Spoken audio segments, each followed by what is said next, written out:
नमस्कार दोस्तों, स्वागत है। धार्मिक ग्रंथों के अनुसार तुलसी जी को लक्ष्मी जी का रूप माना गया है। तुलसी जी के घर के आंगन में पूजा की जाती है।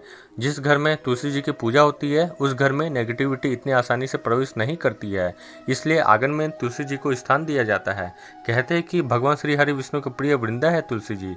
भगवान श्री हरि विष्णु को तुलसी जी का भोग लगाने से विष्णु जी अति प्रिय होते हैं। और अगर यदि तुलसी जी अचानक सूखने लगे आपके बहुत सारी देखभाल करने के बावजूद भी, तो इसका क्या कारण है? इसका मतलब यह है कि घर में कहीं ना कहीं कोई नेगेटिविटी आई है जिनका असर तुलसी जी ने पहले अपने ऊपर लिया है। यदि इस तरह से अगर तुलसी जी सूख जाती है तो धन हानि की भी संकट पड़ता है, मन हानि की भी संकट पड़ सकता है। और यदि आपके घर में तुलसी जी बहुत ही घनी है, समझ जाइए माता लक्ष्मी जी आपसे प्रसन्न है। आपके घर में निश्चित ही मांगलिक कार्य होते रहेंगे। लेकिन इसे हरी भरी बनाए रखने के लिए बहुत ही सावधान रहिए, इसकी बहुत देखभाल कीजिए और स्वयं अपनी तरफ से यह प्रयास कीजिए कि हमारे द्वारा कोई ऐसा कार्य न हो जिससे कि माता लक्ष्मी हमसे अप्रसन्न हो जाए। इसलिए तुलसी जी की पूजा सुबह शाम सही विधि विधान से करनी चाहिए। घर की औरतों को तुलसी जी को खुले बाल में जल नहीं देना चाहिए, सिर को ढक करके जल देना चाहिए। कहीं आसपास गंदगी नहीं रहनी चाहिए जहाँ तुलसी जी का गमला रखा हो, और उस जगह थोड़ी धूप थोड़ी छांव जरूर आनी चाहिए जहां आपका तुलसी जी का गमला हो। घर में तुलसी जी के पौधे अगर सीजन की वजह से सूख जाते हैं तो उसे गमले में लगाए नहीं रखना चाहिए, नहीं तो घर में नेगेटिविटी आती है। सूख जाने के बाद उसे गमले से निकाल देना चाहिए और तुलसी जी का नया पौधा लगा देना चाहिए। अब तुलसी जी की देखभाल कैसे करनी है वह मैं बताता हूँ।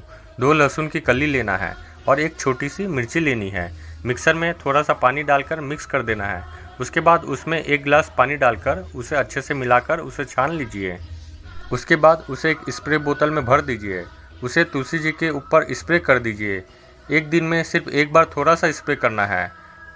आप यह देखेंगे कि तुलसी जी में अगर कीड़ा लगा हो या फिर वह सूख रही हो, जो भी दोष रहेंगे वह सारे के सारे दूर हो जाएंगे। और समय समय पर तुलसी जी के ऊपर से उसकी जो मंजरी रहती है उसे हटाते रहिए, उसे निकालते रहिए। तुलसी जी की जो मंजरी रहती है तो तुलसी जी को ज़्यादा ग्रोथ नहीं कर सकते हैं।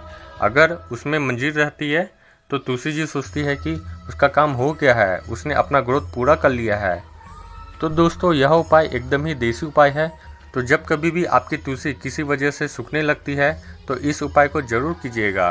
तो दोस्तों अगर आपको हमारा ये वीडियो पसंद आया हो तो हमारी इस वीडियो को लाइक कर देना, और अगर आप हमारे चैनल में नए हो तो हमारे चैनल को सब्सक्राइब कर देना और साथ में बेल आइकन को प्रेस करना नहीं भूलना, जिससे कि आपको हमारे आने वाली हर वीडियो की नोटिफिकेशन मिलती रहे। जय श्री कृष्णा।